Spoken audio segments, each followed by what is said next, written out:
that measles emergency with more cases now reported across the whole country. And officials in one community are now taking drastic action, banning unvaccinated people younger than 18 from public places. The focus of this effort is on the parents of these children. We are urging them once again, now with the authority of law, to get your children vaccinated. The CDC says more than 300 measles cases have been reported in 15 states this year, with confirmed outbreaks in Washington, California, and here in Michigan. Detroit alone has identified 22 cases, and this is just in the past 2 weeks. It's kind of scary. It's kind of concerning. Measles is highly contagious and can linger in the air where an infected person coughed or sneezed for up to 2 hours. News of the recent measles outbreak in Oakland County has many parents on edge, wondering what's going to happen next. Our chief health editor, Dr. Nandi, joining us tonight. And Dr. Nandi, when should we really be worried about the measles?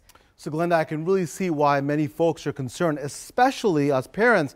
Now, I would be watchful, but not overly worried if you and your children have received the measles vaccine. Why? Is because the fact is that the vaccine, the MMR vaccine that helps to fight measles, protects us against it, but it's not 100% effective. It's 97% effective. And that's, despite that being a high number, it still means that 3 out of 100 who are immunized can become infected. So if you've been to any of the locations reported by the state health officials and are concerned about the possibility of being infected, I would call your family doctor and discuss your next steps.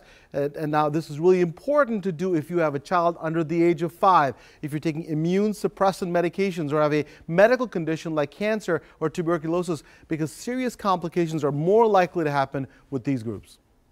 So 22 cases in our area alone, Dr. Nandi. I mean, what does it take to say, hey, we have a state of emergency?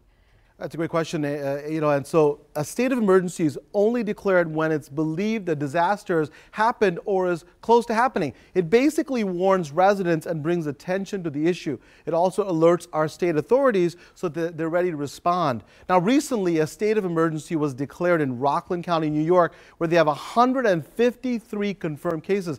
Let's compare that to here. Last year, there were 19 reported cases of measles, and so far this year there have been 33 cases reported. So yeah, the numbers are already higher, but overall still low. So I think we still have a ways to go before a state of emergency gets declared here, but let's hope that never has to happen, and getting immunized will certainly help with this. And this disease is no joke. You can get swelling of the brain and pneumonia. So I tell people, don't listen to all the rumors and get your people and your kids immunized.